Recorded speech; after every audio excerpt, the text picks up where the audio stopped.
Ciekawe, czy ta marka przetrwa więcej niż 2 czy 3 lata na naszym rynku. Dokładnie takie hasła słyszeliśmy w latach 90., gdy na nasz rynek wchodziły marki koreańskie. Obecnie Hyundai i Kia to potęga, z której już nikt się nie śmieje, choć zapewne znajdą się neandertalczycy, którzy siedzą tam sobie w swojej jaskini i nie znają możliwości tych aut, ani tego, jakie kręcą cyfry. Dzisiejszy sceptycyzm, który wydaje mi się jest jeszcze większy, adresowany jest do aut z państwa środka i nie ma co się dziwić, gdyż ofensywa chińskich marek jest arcypotężna. Za moimi plecami znajduje się przedstawiciel marki Forting, która na razie bardzo przeciętnie zagryzła na naszym rynku i wcale mnie to nie dziwi po kontakcie z dotychczas oferowanymi modelami T5 oraz U-Tour, ale S7 z technologią Range Extender to może wywrócić stolik. Zapraszam serdecznie na film.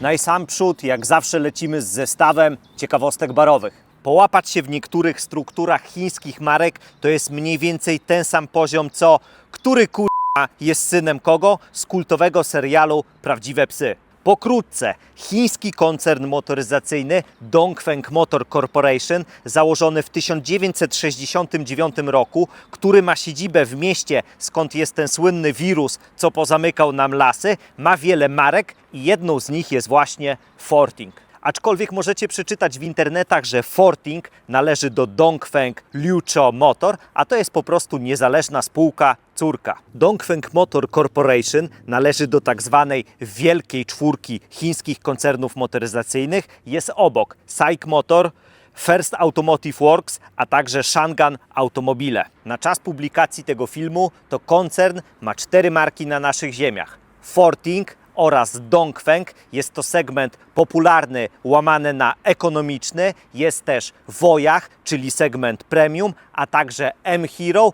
czyli ultra luksusowy, łamane na offroadowy. Forting, znany wcześniej jako Fanshin, zadebiutował na naszych ziemiach na przełomie trzeciego oraz czwartego kwartału 2024 roku i obecnie ma 23 salony, nawet był jeden w moim ukochanym Białymstoku, aczkolwiek szybko on zwinął żagle. Na przestrzeni tych niespełna 2 lat obecności na naszym rynku, to kolokwialnie mówiąc rynku nie zwojowali, a jak się spojrzy szerzej na takie marki jak Omoda, MG, Jayku, czy też Zbuduj swoje marzenie, to żrą gruz. Wedle raportu AutoDNA i Samaru w 2024 roku zarejestrowaliśmy 80 sztuk Fortingów, a w 2025 684. Nie będę podawał wyników wcześniej wymienionych marek, gdyż nie kopię się leżącego. Moim zdaniem kompaktowy SUV T5 za bardzo udaje to, czym nie jest i tutaj leży spory problem tego wozu, a minivan U-Tour, jak dobry by nie był, to segment MPV jest już jedną nogą w grobie. Zobaczcie, ile ikon tego segmentu nie jest już dawno oferowanych. No weźcie sobie wymieńcie teraz w głowie kilka minivanów. Bardzo proszę.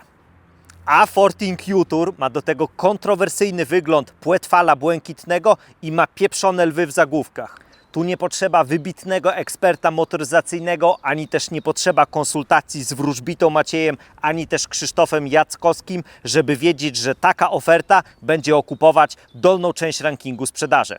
Ale ten S7 ma ogromny potencjał, aby znaleźć marce nowych klientów i jak zaraz z Was ktoś mi wyjedzie w sekcji komentarzy, że potencjał to tylko mają SUVy, to przyjadę do domu, wytargam za uszy i zrobię konkretny wykład, kto jest niekwestionowanym królem naszego rynku. Jest to Toyota Corolla, a także Skoda Octavia. Zapytacie, jak się mają chińskie samochody na naszych ziemiach w 2026 roku? Już mówię. W 5 miesięcy zarejestrowaliśmy prawie 31 tysięcy aut, a to oznacza wzrost o ponad 126%, rzecz jasna względem analogicznego okresu roku ubiegłego. Szanowny udział w rynku wyniósł ponad 12%. Coś mi się obiło o uszy, że celują pod koniec roku, żeby mieć 20%. Uważam, że jest to nader optymistyczny scenariusz, aczkolwiek nie jest niemożliwy. Top 3 modele prezentują się następująco. Brązowy medal należy do MG ZS-a, srebro należy do Omody piąteczki, a upragniony złoty medal należy do MG HS-a. Średnia cena sprzedaży to 149 560 zł. Wniosek: ano klienci są skłonni wydawać coraz więcej forsy na chińskie samochody, aczkolwiek trochę brakuje do średniej rynkowej, trochę ponad 37 tysięcy.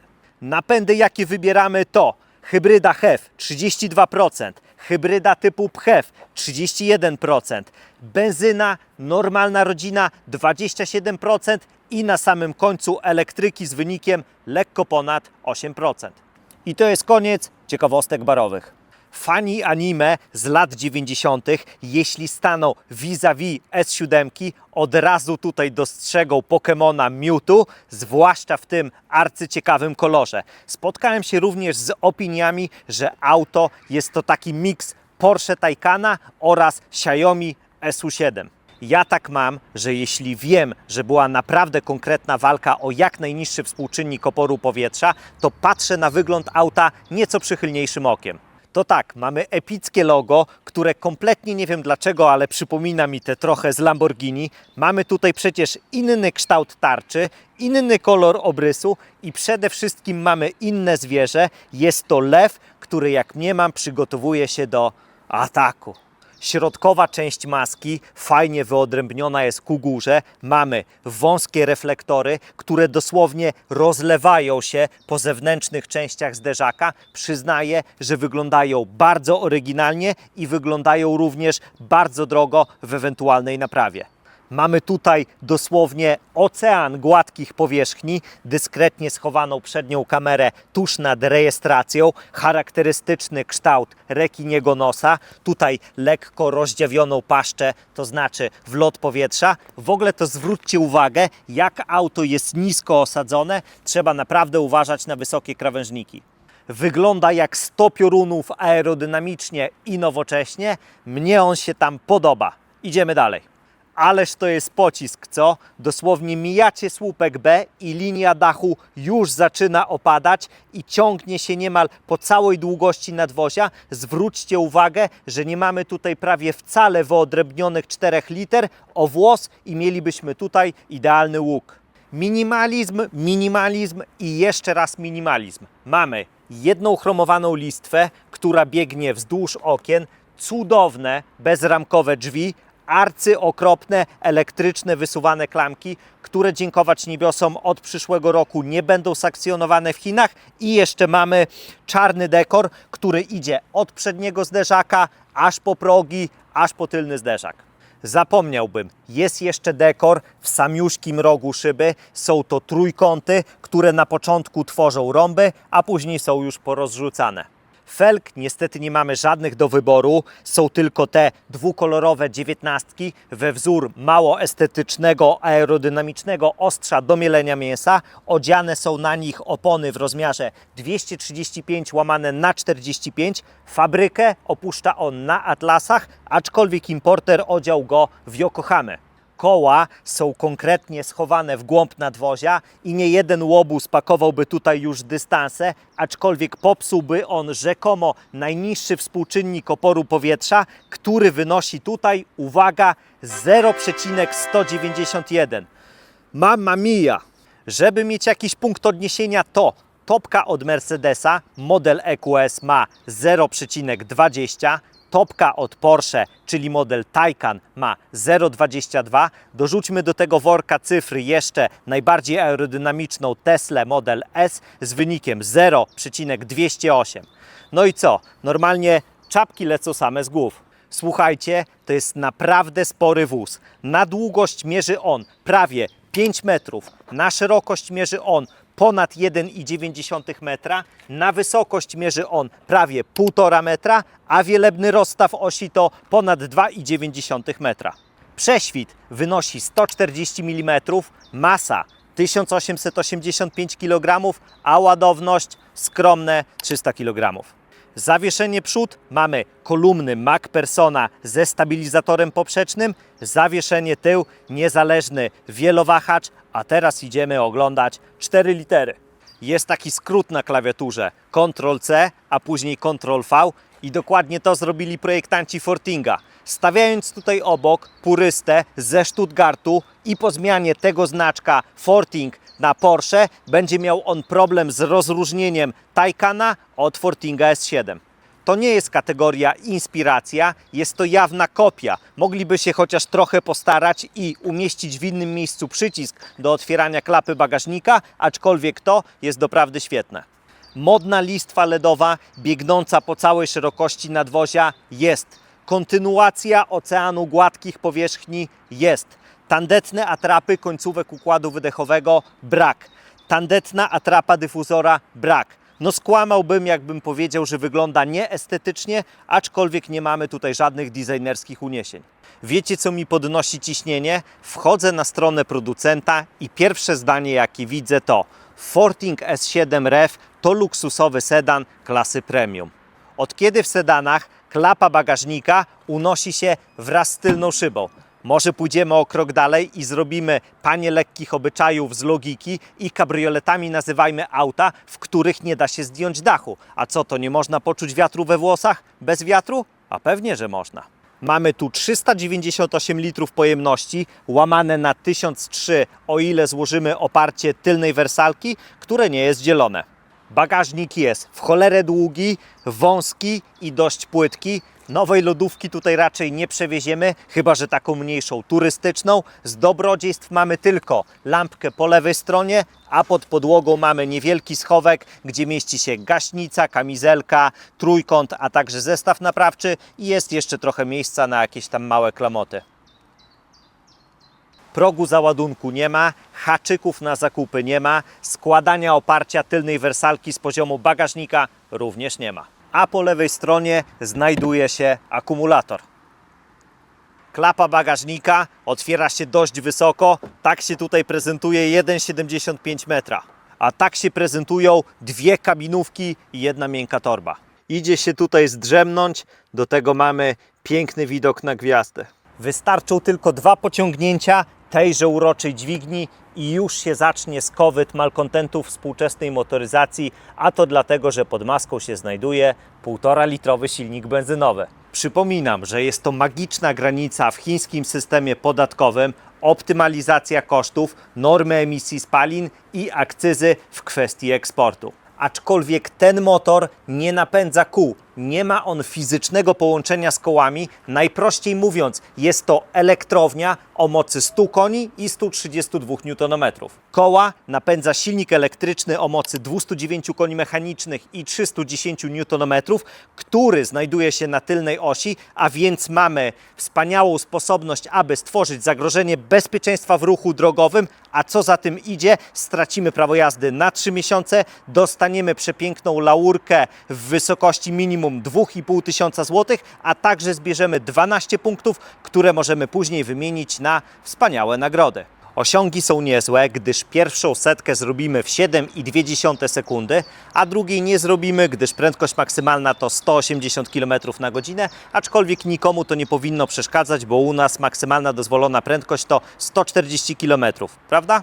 Pod podłogą znajduje się bateria LFP o pojemności 28,4 kWh. Lokalizacja jej jest bardzo dobra, typ baterii również. Obietnica zasięgu na prądzie jest do 180 km.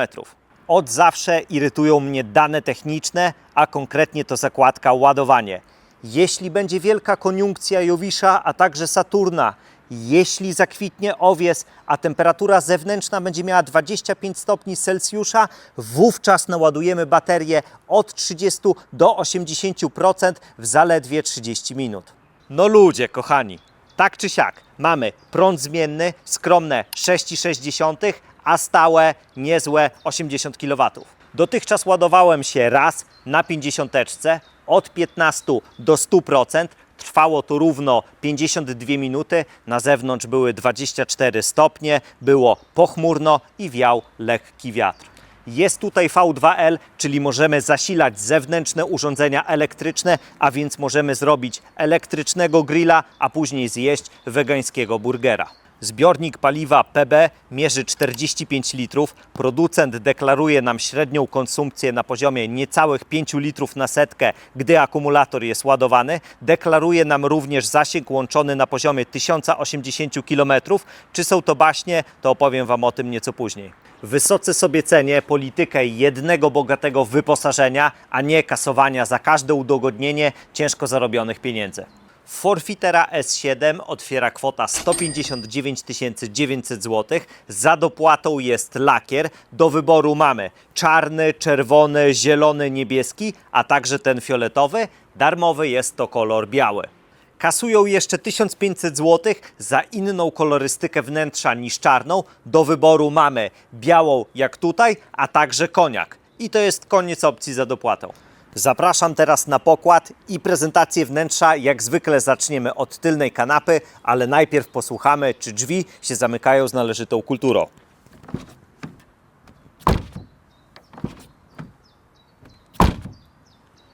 Od drzwi bezramkowych wymagamy zdecydowanie mniej. Tutaj się liczy styl ponad dźwięk. Bez grama cukierkowania nie jeden europejski producent mógłby wziąć przykład. Minimalizm, estetyczne przeszycie, brak festynowego oświetlenia, ambiente, przebicie kolorystyczne tutaj na górze i przede wszystkim miękkość materiałów. Klasa przez duże K. Siadacie tutaj, rozglądacie się po kabinie i dobrze wiecie, że otaczają Was plastikowe krowy, dokładnie tak jak na przykład w Mercedesie S-klasie za 600 tysięcy złotych, no ale jest ten feeling premium, choć może ja jestem nie do końca obiektywny, gdyż mam szczególną słabość do białych wnętrz, tych ala gabinet po lekarzu. Wygląd wersalki, jej przeszycia, pikowanie, całe przednie fotele wykończone na miękko, no naprawdę gra tutaj muzyka. Powierzchnia dachu panoramicznego 1,9 m2 owszem robi wrażenie, ale ilość miejsca nad głową już nie. Osoby o wzroście 175 cm mają tutaj miejsca nad głową powiedzmy, że na 3 palce. Widać, że oni tutaj walczyli o każdy centymetr. Zobaczcie, jak siedzisko się mocno zapada do dołu. Aczkolwiek osoby tutaj wyższe będą podróżowały jak w klasie ekonomicznej. Z dobrodziejstw mamy 2 lampki sufitowe, 2 uchwyty na ubrania, w fotelach przednich po 2 kieszenie, w tunelu środkowym mamy nawiewy, a także port USB typu C, a na skrajnych siedziskach mamy estetycznie ukryte izofiksy. Koniecznie zwróćcie uwagę, jak nisko pociągnięto plastikową krowę, ona dosłownie zachodzi pod sam spód fotela. Przy moim wzroście siedzi się tutaj całkiem wygodnie. Kąty są przyjemne, aczkolwiek siedzisko mogłoby być dłuższe. Mamy zintegrowane miękkie zagłówki, dostateczną ilość miejsca na kolana, aczkolwiek ilość miejsca na stopy nie powala. Walca tutaj nie zatańczymy. Nie mamy podłokietnika, tym samym nie mamy przybicia do bagażnika, aczkolwiek siedzi się wygodnie na karnym jeżyku. Bezkluczykowy dostęp oczywiście, że jest na pokładzie. Wystarczy, że się do auta zbliżymy, wówczas auto się otworzy, a jak się od niego oddalimy, to się zamknie. Nie mamy staroświeckich przycisków na klamkach, które osobiście bardzo lubię. Nie mamy też żadnych gładzików wspomagających otwieranie tudzież zamykanie auta. To, jak tutaj dowalili do pieca, to normalnie nie mieści mi się w głowie. Jest to auto numer 1, z jakim miałem do czynienia pod względem miękkości górnej części drzwi. Jeśli nie lubicie jeździć z zimnym łokciem, to gwarantuję, że tutaj polubicie. Zobaczcie, że to się ugina pod palcem z dobre pół centymetra. Reszta to jest to samo co z tyłu. Minimalizm, brak oświetlenia LEDowego i tak dalej. Mamy jeszcze zestaw klawiszy do sterowania wszystkimi szybami, centralnym zamkiem, a także lusterkami bocznymi. No cudownie to śmierdzi Mercedesem. Schowki w drzwiach są średnich rozmiarów, aczkolwiek termos z kawką się mieści. Fotele pokryte 8-warstwowym materiałem są wygodne i zapewniają przyzwoite podparcie boczne, aczkolwiek niektórym kierowcom może przeszkadzać brak regulacji odcinka lędźwiowego, a także długości siedziska. Widzicie, jak w ciężkich warunkach przyszło nam pracować? Słońce, deszcz, słońce, deszcz, słońce, deszcz i tak w kółko. Jak pory roku Vivaldiego, zmienia się światło w Twoich oczach. Nie pędź tak, proszę, daj odpocząć. Coś tam, coś tam, coś tam, coś tam. Fotel kierowcy regulowany jest w prądzie w 6 kierunkach z funkcją wygodnego wsiadania, a także wysiadania, a pasażera regulowany jest w prądzie w 4 kierunkach. Co więcej, oba z nich są podgrzewane 3-stopniowo, a kierowcy jest również wentylowany 3-stopniowo. Powiem szczerze, bardzo mi się podoba ta faworyzacja kierowcy, w końcu to on jest najważniejszy. Widoczność w aucie spodziewałem się, że będzie dużo gorsza przez tą opadającą linię dachu, a także wspaniały współczynnik oporu powietrza, a tutaj proszę bardzo, mamy normalne lusterka konkretnych rozmiarów, a nie jakieś tam kamerki. Mamy konkretnych rozmiarów okiennice przy słupkach C. Jedyne, co nam ogranicza widoczność, to masywne słupki B, a także zintegrowane zagłówki w tylnej wersalce. Szarpałem i ciągałem tutaj wszystko i naprawdę spasowanie jest na wysokim poziomie, z wyjątkiem 2 rzeczy. Cyfrowych zegarów, a także tego elementu. To nie powinno tak chodzić. Kolumna kierownicy regulowana jest w jednej płaszczyźnie, jak w wielu chińskich autach. Nawet tego nie komentuję. Cyfrowe zegary mierzą 8,8 cala. Nie mamy tutaj żadnej personalizacji. Sprawdzić możemy jedynie konsumpcję prądu, ciśnienie w oponach, konsumpcję paliwa. Są za to bardzo czytelne, zarazem nowoczesne. Wajchy to kolejny cudowny smród z Mercedesa. Lewa odpowiada za kierunkowskazy, wycieraczki, a także za światła. Z kolei prawa za kierunki jazdy, a także za aktywację adaptacyjnego tempomatu. Dwukolorowy wieniec z plastikowej krowy, nie ma klasycznego okrągłego kształtu, jest lekko spłaszczony u dołu, a także u góry, ma ładne przeszycia, masywne górne wąsy, ogólnie jest taka gruba, jest bardzo miękka, a także podgrzewana i dobrze leży w dłoniach. Nasz lewy kciuk odpowiada za obsługę tempomatu adaptacyjnego. Przypisane 2 funkcje ulubione. Tutaj to się nie popisano, gdyż mamy bardzo mało rzeczy do wyboru. Z kolei bardzo miło, że są to fizyczne przyciski, a także wygodny selektor. Z kolei prawy kciuk odpowiada za obsługę cyfrowych zegarów, za telefon, a także za obsługę audio. Nagłośnienie marki Głośniki gra czysto, aczkolwiek niezbyt głośno. Szukałem informacji na stronie producenta, ile mamy tutaj faktycznie głośników i jakiej ono jest mocy i niestety nie znalazłem takiej informacji. To, co tutaj mamy, normalnie mózg mi rozwaliło. Jest to przycisk od włączania, a także wyłączania nawiewów w towarzystwie przycisku od świateł awaryjnych, a ten tutaj to chyba nie ma przypisanej żadnej funkcji. No i są jeszcze oczywiście 2 lampki.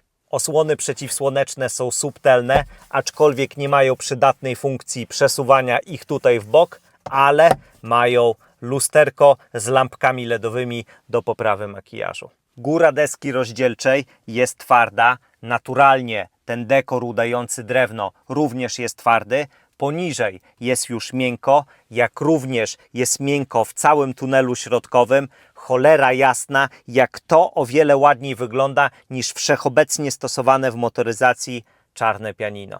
Dotykowe centrum dowodzenia mierzy 14,6 cala. Wsadzono tutaj do niego całą obsługę i odbębnijmy jego prezentację możliwie szybko, żeby nie podnosić mi ciśnienia. No i sam przód plusy. Apple CarPlay oraz Android Auto są bezprzewodowe. Kamery 360 są naprawdę fajnej jakości. Szata graficzna, intuicyjność w obsłudze, naprawdę wszystko tutaj gra. Ale jak to potrafi, nie wiedząc czemu, momentami się ciąć, cholera jasna, potrafię 3 razy wciskać jedną ikonkę, zanim on zareaguje. Absolutnie nie mieści mi się w głowie, żeby to tak miało działać, rezygnując z fizycznych przycisków.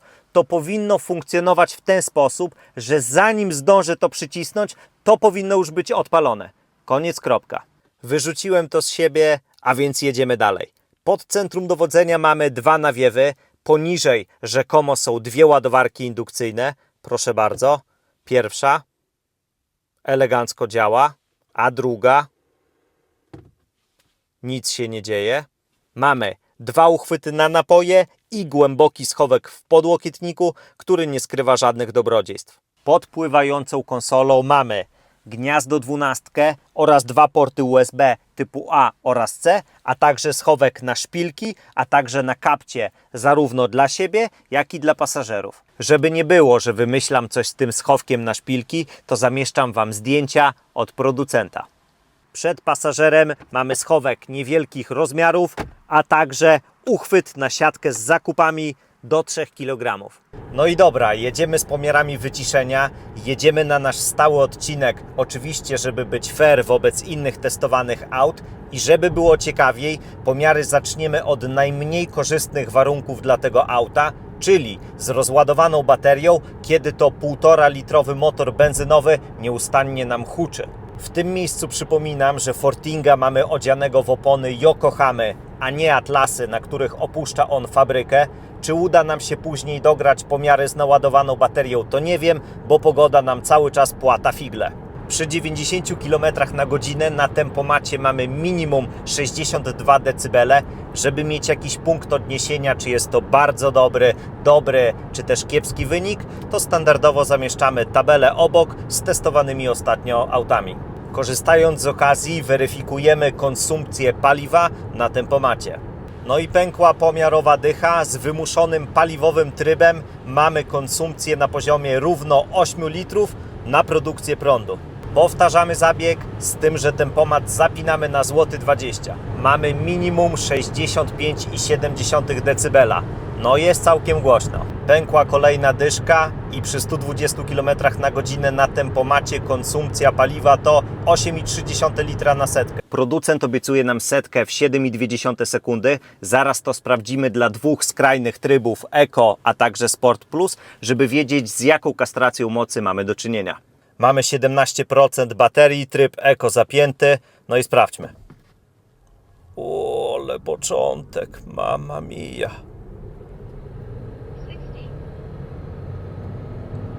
I jest.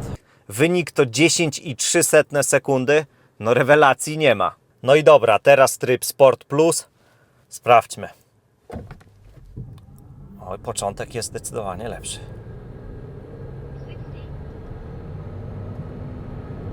I stówka. Wynik to 8,88 sekundy.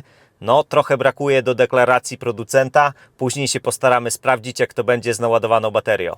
Byliśmy w tym pierwszym trybie EV, w którym komputer robi wszystko, aby nie uruchamiać silnika spalinowego. No to teraz uruchomimy tryb hybrydowy i zobaczymy, może to coś zmieni. Tryb Eco zapięty, bateria ma 18%, klima jest wyłączona, trakcja również. Jedziemy.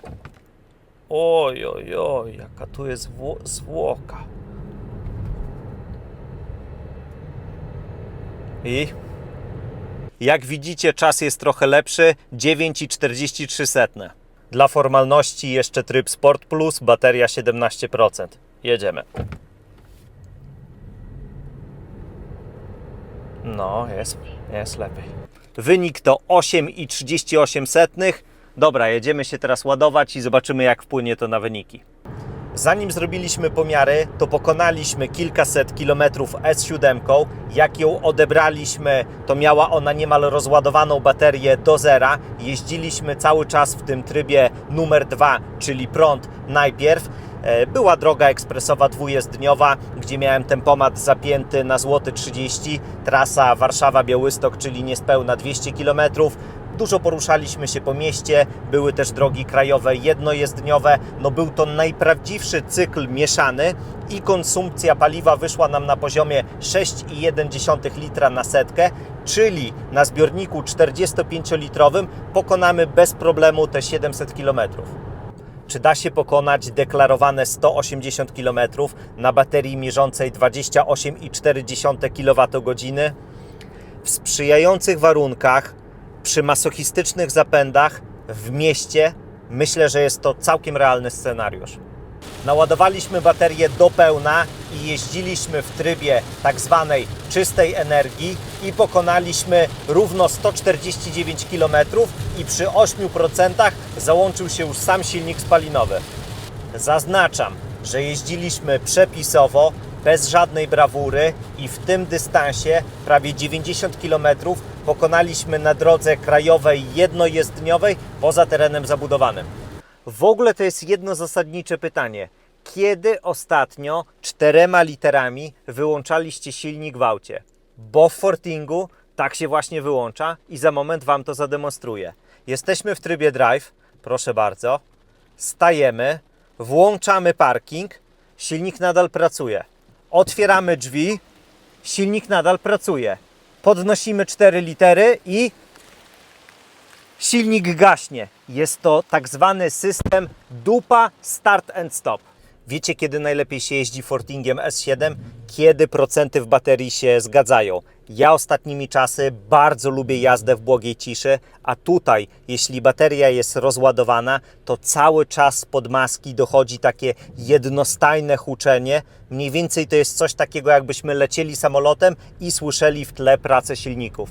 To jest na tyle głośne, że wystarczy, że włączymy delikatnie radio i już problem znika. A jeśli porównamy to do pracy na przykład hybrydy Daci, która wchodzi w tryb ładowania, to Chrystusie niebieski. Ale mnie to i tak irytuje, dlatego o tym wspominam.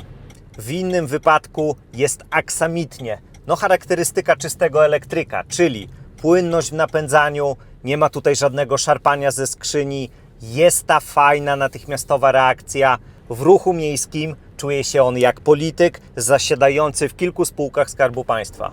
Ostatnio przeczytałem komentarz pod jednym z naszych filmów, że jeśli auto nie ma pneumatyki, to nie ma prawa być komfortowe i że kłamie.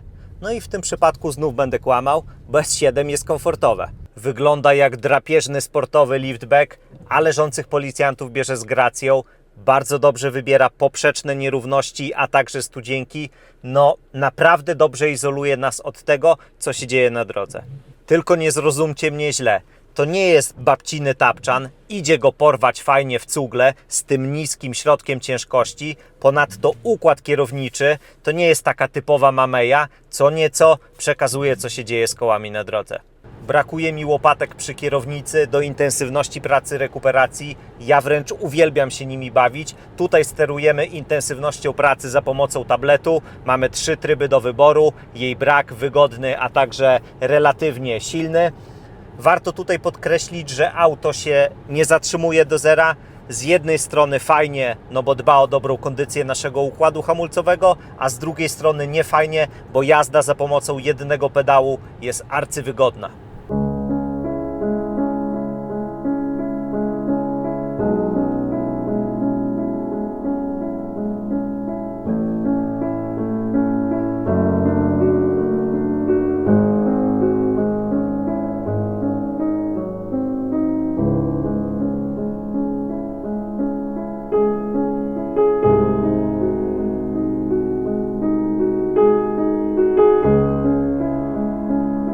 Wycofuję się rakiem z tego, co wcześniej powiedziałem. Dystrybutor brutalnie zweryfikował prawdę. Na samej benzynie to my tutaj pokonamy nie 700, tak jak wcześniej powiedziałem, tylko okolice 550 km.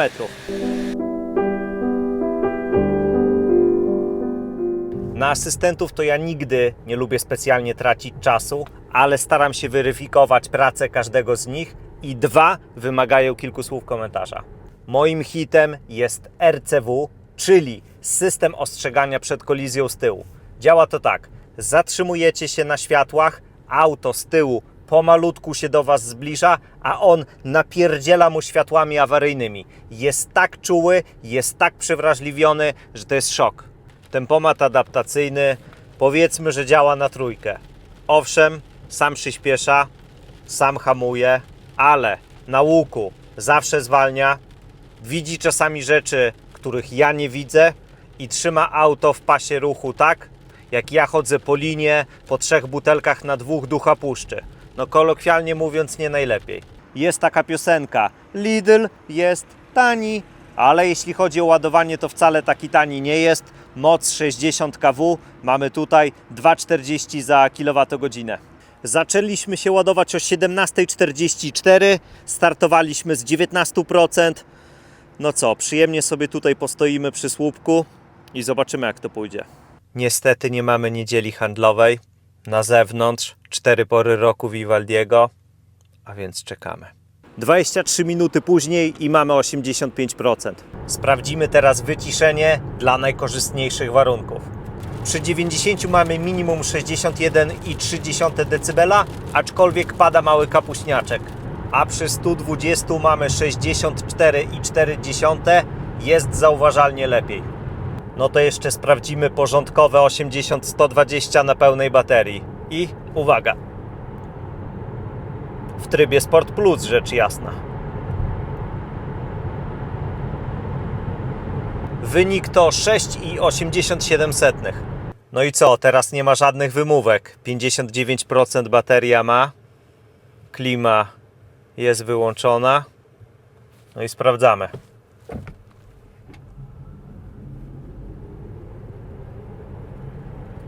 W trybie Sport Plus, rzecz jasna. Nie będzie tych obiecanych 7 sekund, czuję to. I ostatnia próba. No i jest najlepszy czas. 8,16 sekundy. Małe wytłumaczenie, a może w zasadzie nawet i duże wytłumaczenie, że cały czas mamy lekko wilgotną nawierzchnię. Podsumowując, to bez cienia wątpliwości jedna z najciekawszych chińskich premier tego roku na naszych ziemiach. Forting S7 bardzo fajnie sprawdzi się w przypadku wielu kierowców, którzy mają wciąż obawy przed pełną elektromobilnością. Dzięki napędowi REV, czyli połączeniu silnika elektrycznego z elektrownią spalinową, mamy w zasadzie to, co jest najlepsze z obu światów. Na co dzień brykamy w mieście, w ciszy, dynamicznie i bardzo tanio, na przykład ładując się w domu z gniazdka, korzystając z taryfy dwustrefowej G12, a kiedy trzeba udać się w trasę, robimy 1000-2000 km i nie musimy tracić czasu na planowanie i szukanie korzystnych ładowarek. Przyznaję, że tanio nie jest. 160 000 złotych to już kupa forsy, ale jak się rozbije na czynniki pierwsze tego niemal 5-metrowego liftbacka, no to cena do tego, co oferuje, jest naprawdę dobra. Futurystyczna sylwetka, 5 lat gwarancji łamane na 150 000 kilometrów. Oj, coś czuję, że nie jeden klient spojrzy na S7 nie jako na egzotyczną ciekawostkę, a racjonalny wybór. Na samym początku naszej przygody myślałem, że wóz sprawdzi się w rękach handlowców, co tłuką codziennie wiele kilometrów, ale są na rynku dużo tańsze alternatywy. To jest super dla osoby prywatnej, która głównie jeździ po mieście, ma się gdzie ładować i robi dziennie powiedzmy do 150 km. Wtedy jest bajka, w innym przypadku jest po prostu ok.